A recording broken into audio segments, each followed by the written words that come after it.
लग्नेश बहुत महत्वपूर्ण होता है। यदि जन्म पत्रिका में लग्नेश अच्छा हो तो जीवन में बहुत सी चीजें अच्छी हो जाती हैं। लग्नेश नीच राशि में बैठा हो तो बहुत सारी समस्याएं भी आ जाती हैं। क्या दिक्कतें हैं जो जीवन में आ सकती हैं? क्या क्या समस्याएं आती हैं?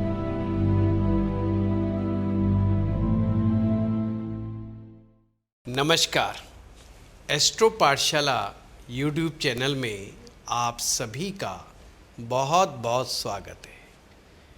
आज का जो वीडियो है वो है यदि लग्नेश अपनी नीच राशि में बैठा हो तो फलादेश क्या करें, कैसे करें। आइए चलते हैं सीधे वीडियो पर। यदि जन्म पत्रिका में लगन का स्वामी नीच राशि में बैठे तो सबसे पहले ये समझने का प्रयास करते हैं कि उससे समस्याएं क्या क्या हो सकती हैं, क्या दिक्कतें हैं जो जीवन में आ सकती हैं। लग्नेश बहुत महत्वपूर्ण होता है, इसी के ऊपर हमारी मैक्सिमम लाइफ टिकी हुई होती है। यदि जन्म पत्रिका में लग्नेश अच्छा हो तो जीवन में बहुत सी चीज़ें अच्छी हो जाती हैं, पर यदि इसके विपरीत लग्नेश नीच राशि में बैठा हो तो बहुत सारी समस्याएं भी आ जाती हैं। क्या क्या समस्याएं आती हैं? नंबर 1, ओवरऑल स्ट्रेंथ ही बिगड़ जाती है। लगन का स्वामी हमारी ओवरऑल स्ट्रेंथ को शो करता है, यानी कि एक प्रकार से जीवन को हमें किस तरह से देखना है, किस तरह से समझना है और हमारी लाइफ में किस तरह से हमें आगे बढ़ना है, कितनी मजबूती के साथ हमें कदम रखना है, ये लगन का स्वामी ही हमें शक्ति प्रदान करता है। दूसरा, ये सबसे बड़ी प्रॉब्लम है दूसरे नंबर की, पर्सनैलिटी एरर। इस पर थोड़ा सा हमें गौर करना होगा। जब भी लग्नेश नीच राशि में होता है कुछ ना कुछ पर्सनैलिटी में कमियां आ जाती हैं।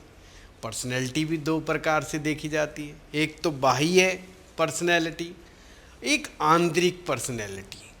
ये दोनों में से कोई भी पर्सनैलिटी में एरर पैदा कर सकता है, परंतु मेरा अनुभव कहता है इनर पर्सनैलिटी एरर ज़्यादा देखने को मिलते हैं।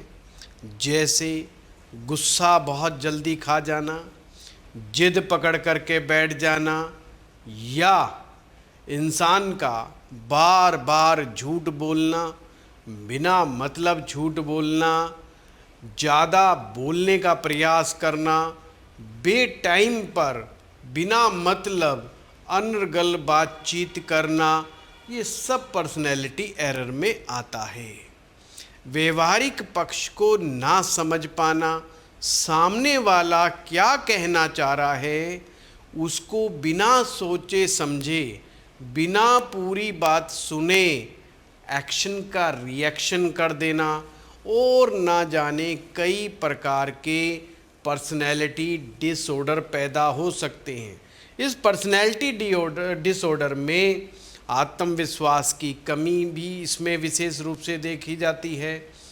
तो आपको समझना होगा, अगर जीवन में किसी भी प्रकार से पर्सनैलिटी डिसऑर्डर हो जाए या व्यक्ति इन्फीरियरिटी कॉम्प्लेक्स का शिकार हो जाए या सुपीरियरिटी कॉम्प्लेक्स का शिकार हो जाए, अच्छा इसमें दोनों ही बातें हो सकती हैं, या तो उस व्यक्ति में सुपीरियरिटी कॉम्प्लेक्स होगा या इन्फीरियरिटी कॉम्प्लेक्स होगा। ये दोनों ही बातें समस्याग्रस्त हैं। तीसरे नंबर पे ऐसे जातकों के साथ स्ट्रगल इन लाइफ, जीवन में उतार चढ़ाव, ये तो जीवन का एक हिस्सा है। ऐसा इस संसार में कोई भी पैदा नहीं हुआ जिसके जीवन में उतार चढ़ाव ना पैदा होते हों, या जिनके जीवन में किसी भी प्रकार की कोई समस्या ना हो। ऐसा इस संसार में कोई नहीं। हम इसके अलावा स्ट्रगल को बात कर रहे हैं। ये स्ट्रगल क्या होता है? जब भी ऐसा व्यक्ति जीवन में कुछ अचीव करना चाहता है, वो अचीव करने में उसको बहुत ज़्यादा समस्याएं आती हैं। इसलिए अपने जीवन को एक मीडियम स्तर तक ही पहुंचा पाता है। कभी कभी तो मीडियम स्तर तक भी अपने जीवन को नहीं पहुंचा पाता। ये बड़ी समस्या है इस चीज़ के साथ। एक बड़ा इशू, हेल्थ इशू। जी हाँ, लगन का संबंध हमारे शरीर से है। लग्नेश यानी कि लगन का स्वामी, यानी कि शरीर के स्वामी का ग्रह, और वो ही नीच राशि में हो जाए तो जब भी लग्नेश कमज़ोर होता है, कोई भी रोग बड़ी जल्दी व्यक्ति के शरीर में प्रवेश करने की ताकत रखता है। एक प्रकार से लग्नेश की मजबूती हमारे अंदर की इम्यूनिटी को भी रिप्रेजेंट करती है। अगर लग्नेश जितना मजबूत होगा, एक तो व्यक्ति बहुत ज़्यादा हेल्थ कॉन्शियस होता है। जिन लोगों का भी लग्नेश मजबूत होता है वो हेल्थ कॉन्शियस बहुत होते हैं। खान पान के अंदर बहुत सोच समझ करके खाते पीते हैं। पर लग्नेश के नीच के हो जाने से ऐसे लोग अपने स्वास्थ्य के प्रति बड़े लापरवाह होते हैं। कई बार तो ये देखा गया है, लग्नेश के कमज़ोर होने से बचपन से ही या जीवन के शुरुआत से ही उनको कोई ना कोई शारीरिक रोग दोष घेरे रहता है। आपने देखा होगा कभी कभी बहुत छोटी उम्र से ही किसी को डायबिटीज़ हो गई, किसी को लीवर का समस्या हो गया, किसी को स्किन का इशू चला रहा है, किसी को बड़ी बड़ी समस्याएं हो जाती हैं। छोटी एज में भी कई बार बीमारियां घेर लेती हैं। यानी कि लग्नेश के नीच होने से ये चांस बढ़ जाता है, बीमारियों को न्योता मिल जाता है एक प्रकार से आने का। तो हेल्थ के मामले में भी लग्नेश बहुत इम्पोर्टेंट रोल अदा करता है। फिर है अनडिसाइसिवनेस। डिसीजन लेने में इनको बड़ी तकलीफ आती है। हमेशा ऐसा सोचते हैं कि जो मैं करने जा रहा हूँ, जो मैं सोच रहा हूँ, ठीक सोच रहा हूँ कि नहीं सोच रहा हूँ। अक्सर डिसीजन लेने में बहुत देरी कर देते हैं। कभी कभी तो ये लोग डिसीजन ले ही नहीं पाते और सोचते ही रह जाते हैं और अवसर निकल जाते हैं। भाग्य के द्वारा अगर इनको कोई अवसर मिल भी जाए तो उसके बावजूद ये उस अवसर का सही लाभ नहीं उठा पाते।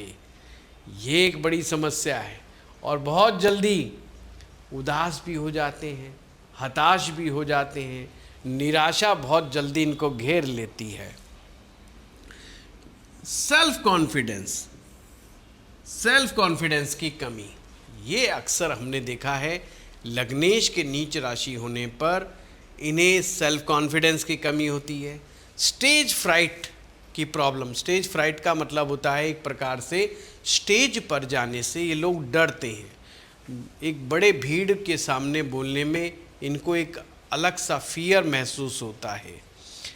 आइए, ये तो हमने देखा कि कौन कौन सी समस्याएं हैं जो लग्नेश के कमज़ोर हो जाने से या नीच राशि में बैठ जाने से हो सकती हैं।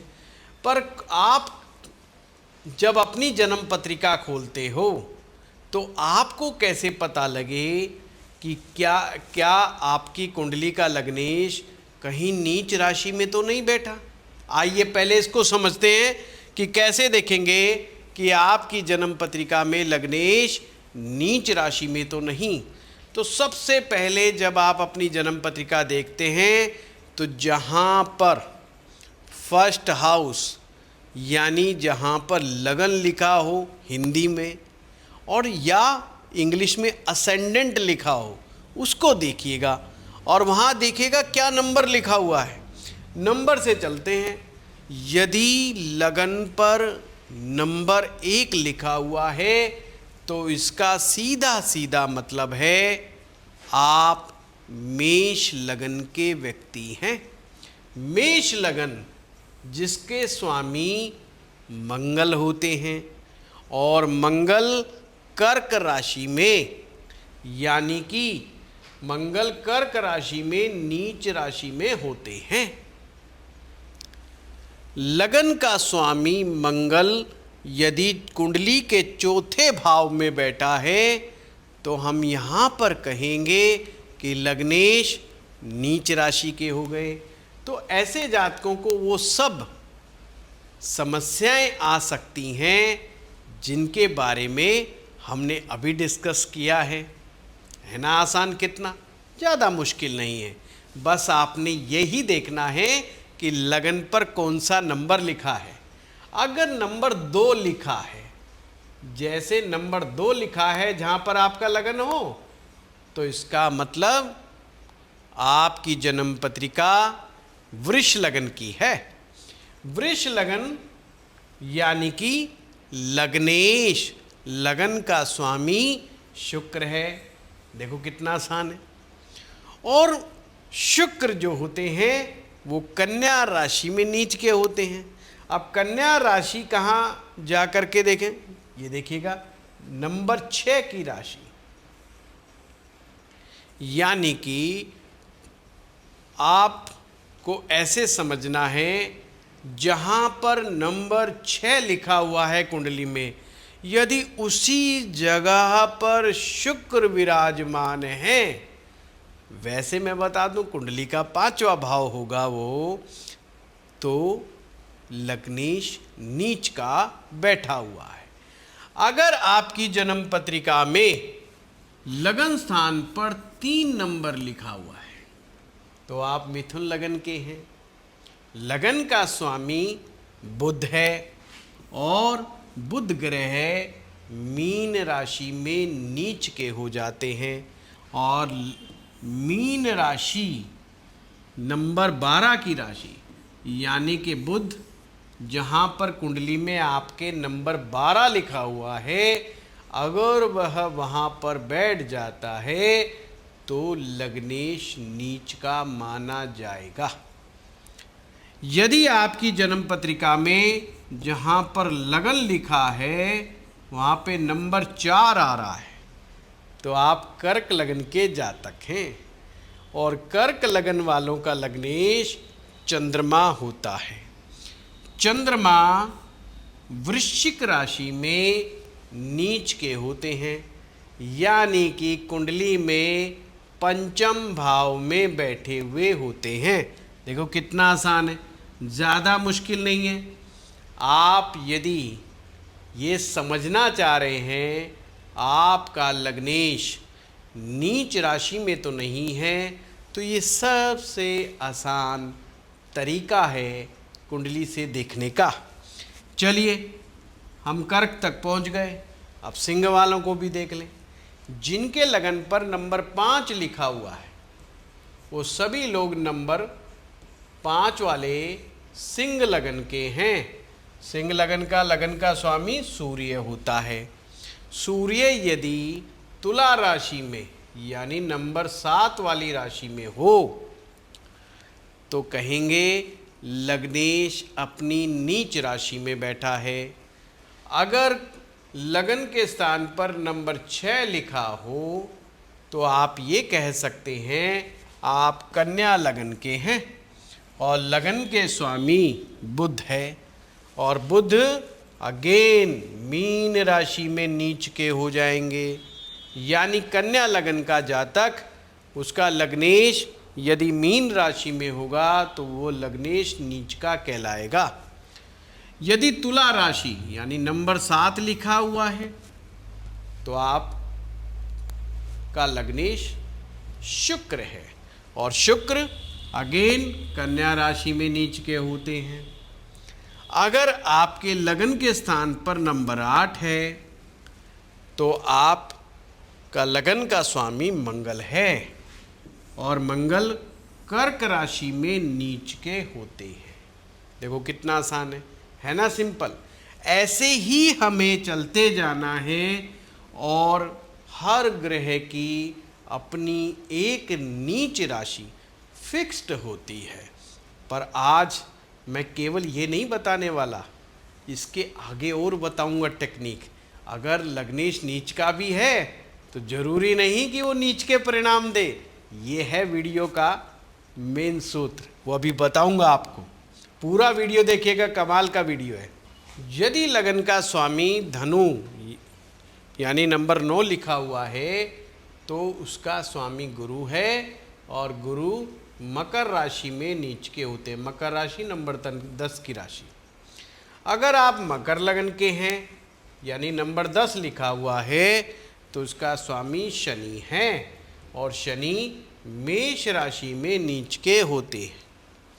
यदि आपका कुंभ लगन है यानी कि 11 नंबर है आपके लगन पर तो स्वामी शनि है और वह मेष राशि यानी नंबर 1 की राशि में वह नीच के हैं।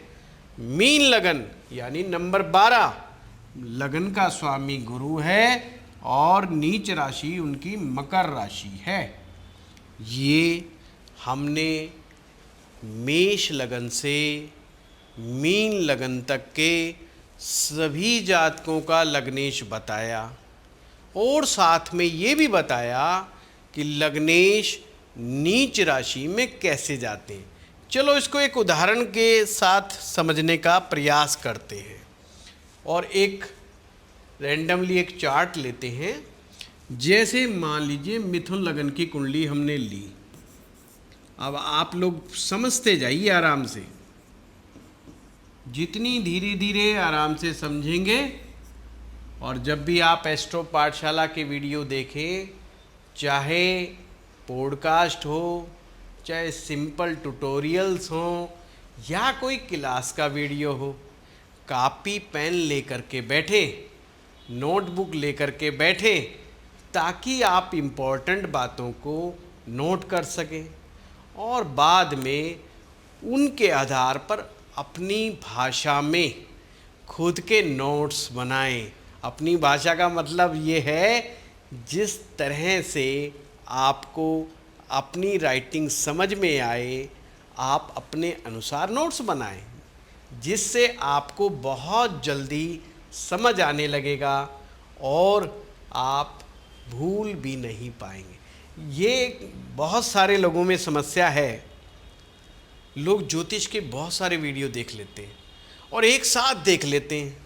उनको ये लगता है कि यार मैं तो इंटेलिजेंट आदमी हूँ और मैं जो देख रहा हूँ, जो मैं सुन रहा हूँ, मैं इसे याद करने में सक्षम हूँ। कुछ पल, कुछ देर तक तो उन्हें ये सब ठीक लगता है, पर कुछ दिनों के बाद उन्हें वो सब चीज़ें याद रह जाएं, इस बात की कोई गारंटी नहीं। तो मैं अनुभव की बात आपसे कहता हूँ कि आप हमेशा राइटिंग की फॉर्म में नोट्स करने की आदत बनाएं। यदि आप ज्योतिष को गहराई से सीखना चाहते हैं, एस्ट्रो पाठशाला के मामले में विशेष ध्यान रखें। वैसे तो मैं अपने स्टूडेंट्स को भी बहुत बार बार ये बात कहता हूँ। आप में से बहुत सारे लोग बेशक वो एस्ट्रो पाठशाला के माध्यम से स्टडी नहीं करते, पर वो यूट्यूब चैनल के माध्यम से सीखते रहते हैं। ये सब बात मैं उनके लिए बता रहा हूँ ताकि उनको भी अच्छे से समझ में आ जाए ज्योतिष। अब हमारा यहाँ पर देखिए ये लगन होता है। यहाँ लगन पर क्या है? नंबर 3। नंबर 3 को हम बोलते हैं मिथुन लगन। जी हाँ, ये मिथुन लगन है। मिथुन लगन के स्वामी होते हैं बुध ग्रह।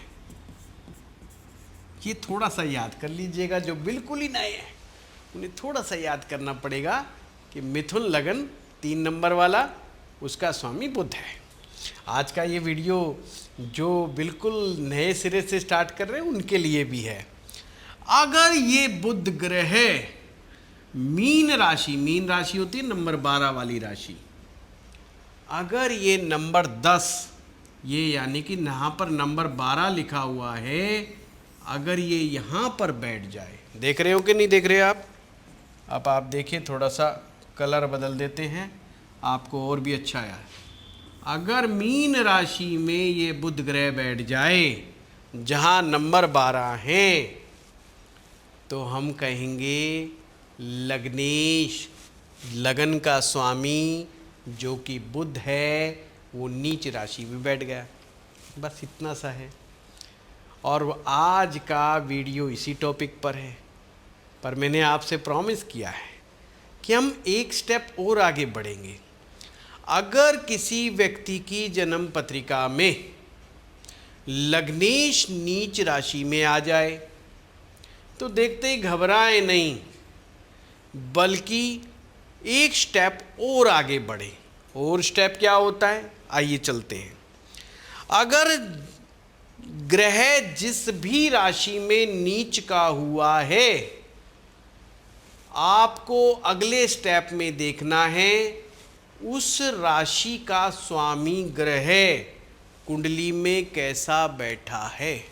जैसे मीन राशि का स्वामी ग्रह जो होते हैं वो गुरु ग्रह होते हैं।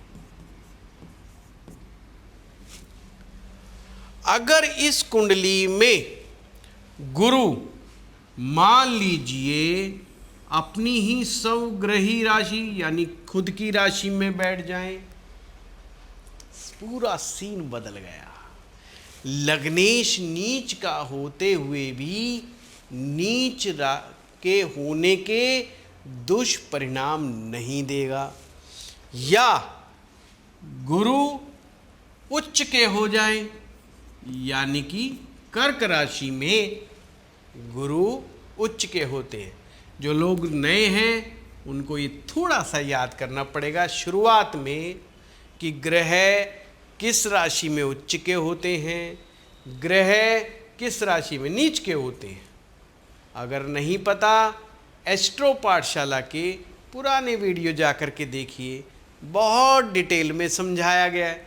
अच्छा, जो नए लोग आते हैं, नए सब्सक्राइबर होते हैं, उनसे एक गलती होती है कि वो नए नए 2-4 वीडियो शुरुआत के तो देख लेते हैं, पर जो 1 साल पहले, 2 साल पहले, 5 साल पहले जो डले हुए वीडियो हैं, वो वीडियो जा कर के नहीं देखते।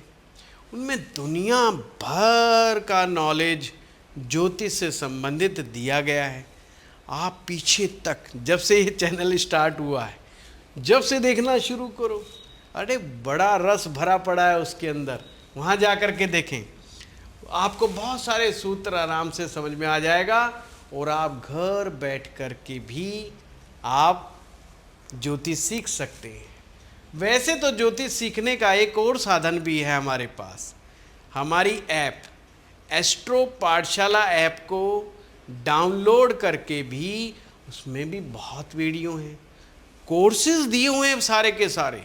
अब तक जितने भी हम कोर्सेज पढ़ा चुके हैं, सभी के सभी मैक्सिमम कोर्सेज ऐप पर अवेलेबल हैं, वहाँ से भी सीख सकते हैं। या हमारे जो जूम मीटिंग के द्वारा जो कोर्सेज होते हैं, उन पर तो हम होते ही होते हैं, वो तो चलते ही रहते हैं ऑनगोइंग प्रोसेस में। चलिए, अगर गुरु उच्च राशि में हो जाए, यानी कर्क में चले जाएं, धनु में चले जाएं, या स्वयं वहीं पर बैठ जाएं, तो नीच राह के होने के जो दुष्परिणाम मिलने चाहिए थे वो नहीं मिल पाते। एक और तरीका है, थोड़ा दोष कम हो जाएगा। अगर ये गुरु किसी भी कारण से शक्तिशाली हो जाए, ये तो कोई एक नहीं, बहुत सारे ज्योतिष में परमुटेशन कॉम्बिनेशन होते हैं, किसी भी कारण से गुरु ग्रह स्ट्रेंथ ले ले तो भी नीच के होने के परिणाम में बहुत हद तक कमी आ जाती है। समझे बात को? एक और तरीका बताता हूँ। चलिए, अगर किसी भी तरीके से आपका लग्नेश नीच राशि में चला जाए तो उसको नवमांश कुंडली में, एक बार सभी को हटा देते हैं, ये D9 चार्ट में आपने जाकर के जो आपकी नवमांश कुंडली होती है वहाँ जाकर के एक बार जरूर चेक करें बुध के कैसे हालात हैं, क्योंकि हमारा जो मेन कुंडली थी वो तो 3 नंबर की थी, यानी कि मिथुन लगन की थी। और लगन का स्वामी बुध अगर कुंडली के अंदर खासकर D9 चार्ट में अगर उच्च के हो जाए, बुध उच्च का हो जाए यानी कि कन्या राशि का, बुध स्वग्रही हो जाए, 3 नंबर और 6 नंबर में आ जाए नवमांश कुंडली में, या केंद्र स्थान में हो जाए, इसके अलावा त्रिकोण में आ जाए,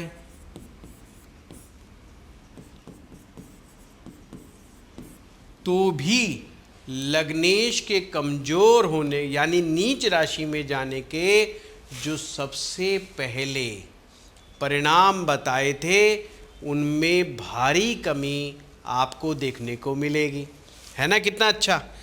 अब फिर भी कहते हैं जी साहब चलो मान लेते हैं किसी भी कारण से हो ही गया, जैसे एक उदाहरण ले लेते हैं धनु लगन का। ये धनु लगन की कुंडली है, एक उदाहरण और ले लेते हैं। अब धनु लगन में यानी 9 नंबर वाला लगन, यहाँ लगन लिखा हुआ है, ये एक दूसरा एग्जाम्पल चार्ट ले लें। गुरु जो है हमारे मकर राशि में नीच के होते हैं। सपोज करो धनु लगन का कोई व्यक्ति है, मकर यानी नंबर 10, यहां पर गुरु बैठ जाएं और गुरु मान लीजिए किसी भी कारण से जो जिस राशि में बैठे हैं यानी मकर राशि, उसके स्वामी यानी मकर राशि का जो स्वामी होता है वो शनि ग्रह होते हैं। शनि ग्रह किसी ऐसी सिचुएशन में आ जाएं जिससे इनको बलाबल ना मिलता हो। सपोज करो ये खुद भी नीच का हो जाए, ऐसे, इसे नीच दर नीच भी बोलते हैं, और ये शनि नवमांश कुंडली में भी कमजोर रहे, मतलब बल ना प्राप्त हो, तो लग्नेश नीच के होने के परिणाम जातक को मिलते ही हैं। दूसरा, तो आपने करना क्या, अगला स्टेप आपने देखना है गुरु ग्रह और शनि ग्रह, इन दोनों ग्रहों को देखो नवमांश कुंडली में कैसे बैठे हैं, इम्प्रूव कर रहे हैं या नहीं कर रहे। अगर D9 चार्ट में ये 2 के 2 ग्रह इम्प्रूव कर जाते हैं तो दोष खत्म हो जाता है, और अगर इम्प्रूव नहीं करते तो मामला गड़बड़ हो जाता है।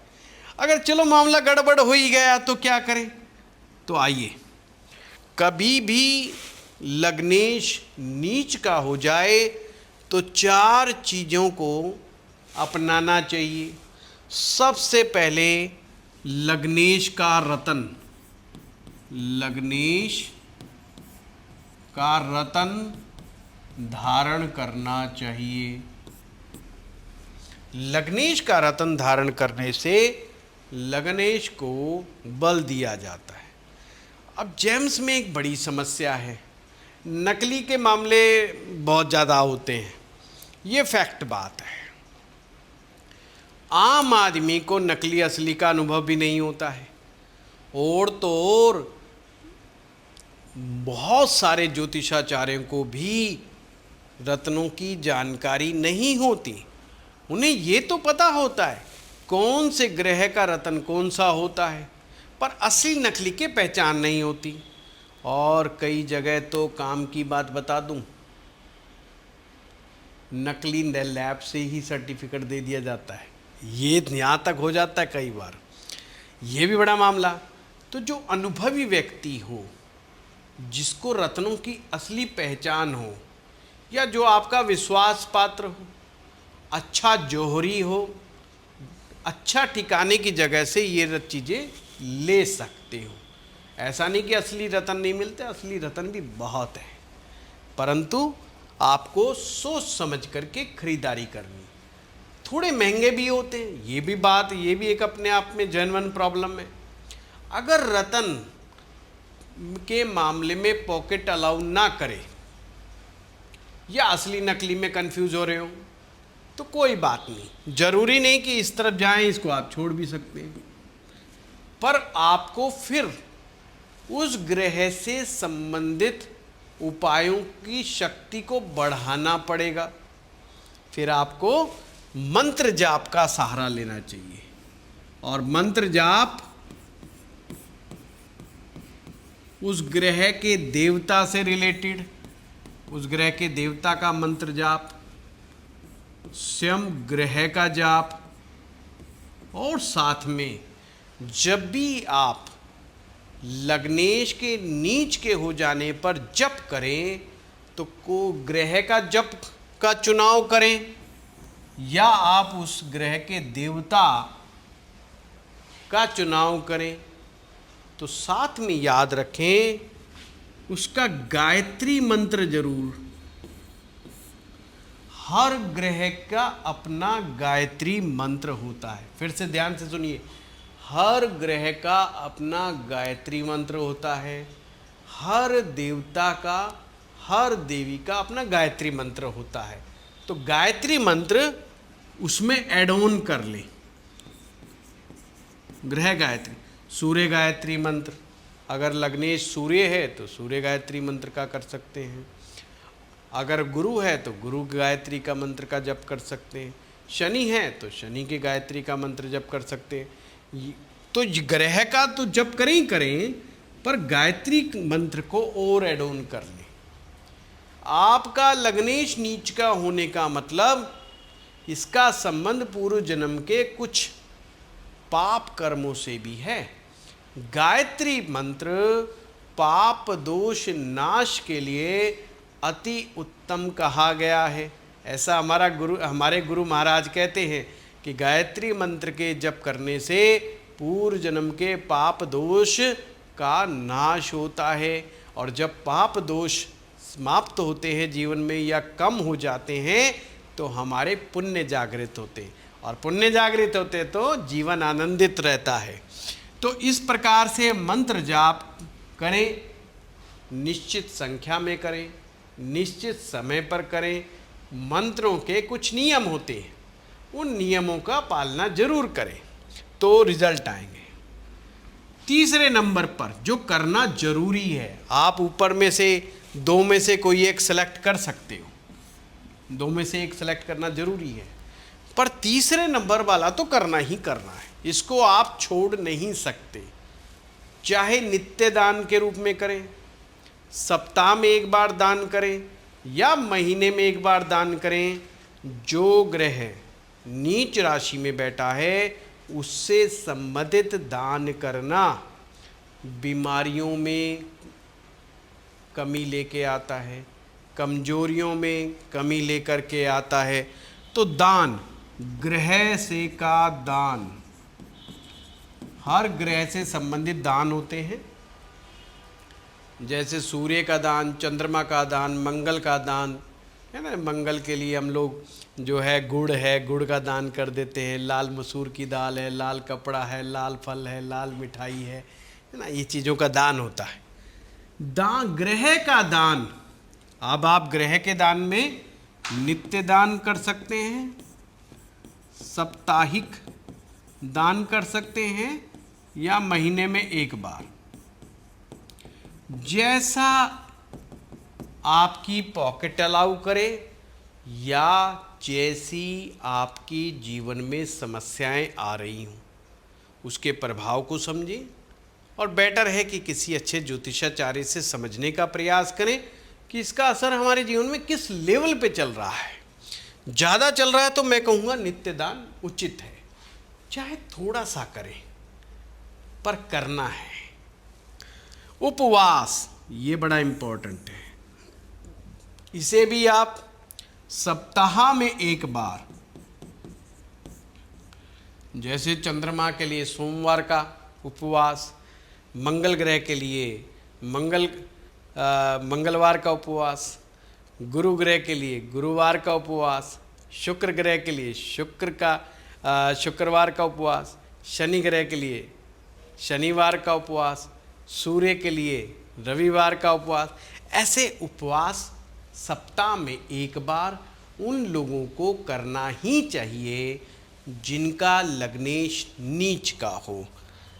उपवास इसके साथ आप कुछ विशेष तिथियों के उपवास भी कर सकते हैं। ये कभी विशेष तिथियों के बारे में कभी वीडियो बना करके हम जरूर समझाएंगे। विशेष तिथियों पर किए गए उपवास, जैसे एकादशी का उपवास, पूर्णिमा का उपवास, अमावस्या का उपवास या त्रयोदशी का उपवास, बहुत सारे ऐसे उपवास हैं जो तिथि से चलते हैं। वो उपवास भी लग्नेश की कमजोरी को दूर करने में सहयोगी होते हैं। इसके अलावा ज्योतिष में बहुत सारे आदर्श उपाय भी होते हैं। वो हमें जातक को समझ करके, पूरी कुंडली को देख करके, समझ करके ही उपाय दिए जा सकते हैं। तो ये था आज का वीडियो। ये वीडियो कैसा आपको लगा? और पक्का आज तो आप समझ ही गए होंगे। यदि आप में से भी किसी का लग्नेश नीच का है तो आप ये रास्ता अपना सकते हैं। फिर भी कंफ्यूज हैं? ज़रूर विद्वान व्यक्ति से सलाह लें। कमेंट बॉक्स में लिखना बिल्कुल ना भूलें। और हाँ, ये ज़रूर लिखें आप कहाँ से हैं, हमें भी तो पता चले। अब इतने हज़ारों लोग देख रहे हैं, लाखों लोग देख रहे हैं, पर हमें ये नहीं पता चलता कौन कहाँ से लिख रहा है।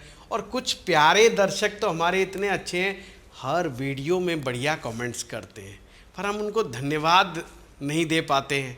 तो आप ज़रूर बताएं आप कहाँ से हैं।